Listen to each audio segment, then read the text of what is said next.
सनातन धर्म की रंगीन दुनिया में कर्म का विचार बहुत महत्वपूर्ण है। ये केवल एक धार्मिक अवधारणा नहीं है, बल्कि एक जीवन जीने का तरीका है। यह हमें यह समझने में मदद करता है कि हमारे हर कार्य का एक परिणाम होता है, चाहे वह अच्छा हो या बुरा। यह एक बुनियादी सिद्धांत है जो हमारे जीवन को चलाता है, हमारे हर दिन के कार्यों को दिशा देता है। यह हमें यह सिखाता है कि हम जो भी करते हैं उसका प्रभाव न केवल हमारे वर्तमान पर पड़ता है, बल्कि हमारे भविष्य को भी आकार देता है।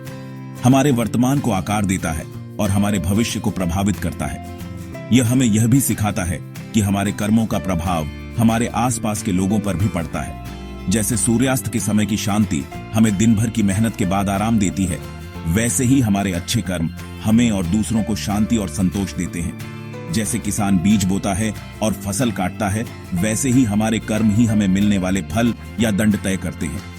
यह प्रक्रिया समय ले सकती है, लेकिन यह निश्चित है। किसान को फसल उगाने के लिए धैर्य और मेहनत की जरूरत होती है, वैसे ही हमें भी अपने कर्मों के परिणाम के लिए धैर्य रखना चाहिए। यही कर्म का सार है। यह नियम अटल है। यह हमें यह भी सिखाता है कि हमें अपने कर्मों के प्रति सचेत रहना चाहिए। प्राचीन ग्रंथों में भी इस बात का उल्लेख है कि हमारे कर्म ही हमारे जीवन की दिशा तय करते हैं। यह हमें याद दिलाता है कि हर विचार, शब्द और कर्म हमारी आत्मा पर एक छाप छोड़ते हैं। यह छापें हमारे जीवन की दिशा को प्रभावित करती हैं। जब हम अपने विचारों और कर्मों के प्रति सचेत रहते हैं, तो हम अपने जीवन को सकारात्मक दिशा में ले जा सकते हैं। ये छाप अदृश्य धागों की तरह हमारे भाग्य का ताना बाना बुनते हैं। जैसे एक बुनकर धागों को बुनकर एक सुंदर कपड़ा बनाता है, वैसे ही हमारे कर्म हमारे जीवन की कहानी बुनते हैं। यह प्रक्रिया निरंतर चलती रहती है और हमें अपने कर्मों के प्रति हमेशा सचेत रहना चाहिए। इसलिए जीवन की यात्रा को समझने के लिए कर्म को समझना बहुत जरूरी है। यह हमें यह सिखाता है कि हमारे जीवन की हर घटना, हर मोड़ हमारे कर्मों का परिणाम है। जब हम इस सच्चाई को समझते हैं, तो हम अपने जीवन की यात्रा को अधिक समझदारी और संवेदनशीलता के साथ जी सकते हैं। यह हमें सही चुनाव करने की ताकत देता है, यह जानते हुए कि हमारे कार्यों के परिणाम होते हैं। जब हम यह समझते हैं कि हमारे हर चुनाव का एक परिणाम होगा, तो हम अधिक सोच समझकर निर्णय लेते हैं।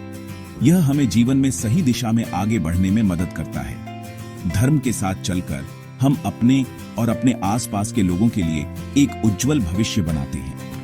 यह हमें यह सिखाता है कि जब हम अपने कर्मों के प्रति सचेत रहते हैं और धर्म के मार्ग पर चलते हैं, तो हम न केवल अपने जीवन को बेहतर बनाते हैं, बल्कि अपने समाज और दुनिया को भी एक बेहतर स्थान बनाते हैं।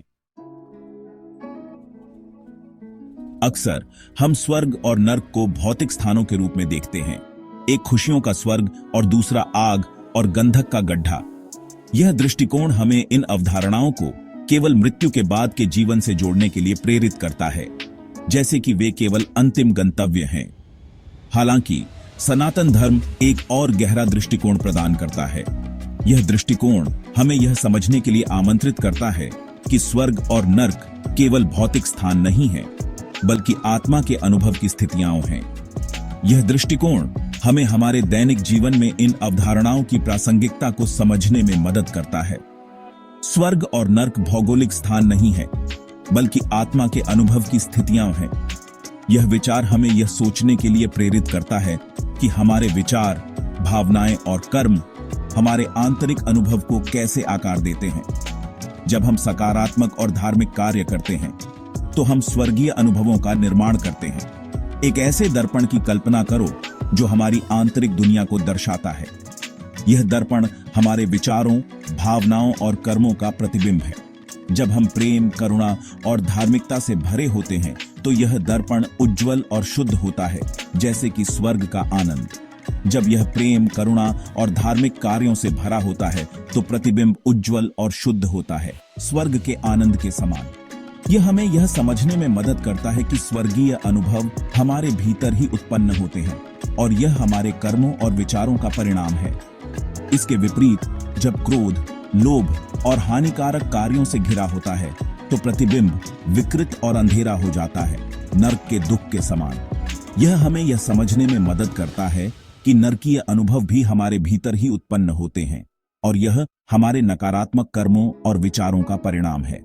इस प्रकार स्वर्ग और नर्क वे स्थान नहीं है, जहां हम मृत्यु के बाद पहुंचते हैं, बल्कि वे स्थितियां हैं जिनका हम अपने पूरे जीवन में अनुभव करते हैं। हमारे जीवन के हर क्षण में हमारे कर्म और विचार हमें स्वर्ग या नर्क की ओर ले जाते हैं। यह दृष्टिकोण हमें हमारे जीवन के हर पहलू में जागरूक और जिम्मेदार बनने के लिए प्रेरित करता है। दयालुता का प्रत्येक कार्य हमें स्वर्ग की ओर ले जाता है, जबकि क्रूरता का प्रत्येक कार्य हमें दुख की गहराई में खींच लेता है। यह हमें यह समझने में मदद करता है कि हमारे जीवन के हर छोटे से छोटे कार्य का भी गहरा प्रभाव होता है। इसलिए हमें अपने विचारों, भावनाओं और कर्मों को सकारात्मक और धार्मिक बनाने का प्रयास करना चाहिए, ताकि हम अपने जीवन में स्वर्गीय अनुभवों का निर्माण कर सकें। अंततः स्वर्ग और नर्क की अवधारणाएं हमें यह सिखाती हैं कि हमारे जीवन का हर क्षण महत्वपूर्ण है। यह हमें यह समझने में मदद करता है कि हमारे कर्म और विचार हमारे जीवन के अनुभवों को कैसे आकार देते हैं। इसलिए हमें अपने जीवन को सकारात्मक और धार्मिक बनाने का प्रयास करना चाहिए, ताकि हम अपने जीवन में स्वर्गीय अनुभवों का निर्माण कर सकें। कर्म का प्रभाव हमारे व्यक्तिगत जीवन से कहीं आगे तक फैला हुआ है। यह हमारे विचारों, भावनाओं और कार्यों के माध्यम से हमारे चारों ओर की दुनिया को आकार देता है। जैसे तालाब में फेंका गया एक पत्थर लहरें पैदा करता है जो बाहर की ओर फैलती हैं, वैसे ही हमारे कार्य हमारे परिवारों, समुदायों और पूरी दुनिया को प्रभावित करते हैं। हर छोटा सा कार्य, चाहे वह अच्छा हो या बुरा, एक लहर पैदा करता है जो दूर तक जाती है और अनगिनत जीवन को छूती है। महान नेताओं के कार्यों पर विचार करें। उनके द्वारा किए गए कार्यों ने न केवल उनके समय में, बल्कि आने वाली पीढ़ियों पर भी गहरा प्रभाव डाला है। महात्मा गांधी ने सत्य और अहिंसा के प्रति अपनी अटूट प्रतिबद्धता के माध्यम से एक ऐसे आंदोलन को जन्म दिया जिसने एक राष्ट्र को आजाद कराया। उनके कर्म ने न केवल भारत को स्वतंत्रता दिलाई, बल्कि दुनिया भर में अन्याय के खिलाफ लड़ने वालों के लिए एक प्रेरणा स्रोत भी बन गया। उनका कर्म आशा की किरण बन गया, जिसने पीढ़ियों को न्याय और समानता के लिए प्रयास करने के लिए प्रेरित किया। उनके द्वारा किए गए कार्यों ने यह दिखाया कि एक व्यक्ति का दृढ़ संकल्प और नैतिकता कैसे समाज में व्यापक परिवर्तन ला सकते हैं। दूसरी ओर इतिहास ऐसे नेताओं के उदाहरणों से भरा पड़ा है जिनके लालच और सत्ता की लालसा के कारण अनगिनत लोग पीड़ित हुए हैं। उनके नकारात्मक कर्म ने समाज में अराजकता और विनाश को जन्म दिया। उनके कार्य नकारात्मक कर्म के विनाशकारी परिणामों की कठोर याद दिलाते हैं। यह हमें यह सोचने पर मजबूर करता है कि हमारे कर्मों का प्रभाव कितना गहरा और व्यापक हो सकता है। इसलिए हमें अपने कार्यों के प्रति सचेत रहना चाहिए और यह सुनिश्चित करना चाहिए कि हम सकारात्मक और रचनात्मक कर्म करें, जो न केवल हमारे लिए बल्कि हमारे समाज और आने वाली पीढ़ियों के लिए भी लाभकारी हों। गरुड़ पुराण एक प्राचीन हिंदू शास्त्र नर्क में दी जाने वाली सजाओं का एक भयानक विवरण प्रदान करता है। यह दुख के विभिन्न क्षेत्रों का वर्णन करता है, प्रत्येक को एक विशिष्ट अवगुण को दूर करने के लिए बनाया गया है। उदाहरण के लिए, जो लोग पेटूपन में लिप्त थे, उन्हें अतृप्त भूख और प्यास से तड़पाया जाता है। झूठे खुद को ऐसी दुनिया में फंसा हुआ पाते हैं जहां उनके शब्दों का कोई वजन नहीं होता है। ईर्ष्यालु लोगों को दूसरों की खुशी देखने के लिए मजबूर किया जाता है। उनके दिल नाराजगी से जलते हैं। हालांकि ये वर्णन अलंकारिक लग सकते हैं, वे एक गहरा संदेश देते हैं। हर पाप हमारी आत्मा पर एक दाग छोड़ जाता है, जिससे हमारा बोझ बढ़ता है और हमारी आध्यात्मिक प्रगति बाधित होती है। नर्क के दुखों के विपरीत स्वर्ग को अद्वितीय शांति, आनंद और आध्यात्मिक ज्ञान के क्षेत्र के रूप में वर्णित किया गया है। यहाँ आत्मा जन्म और मृत्यु के चक्र से मुक्त होकर परमात्मा के साथ शुद्ध आनंद और एकता की स्थिति का अनुभव करती है।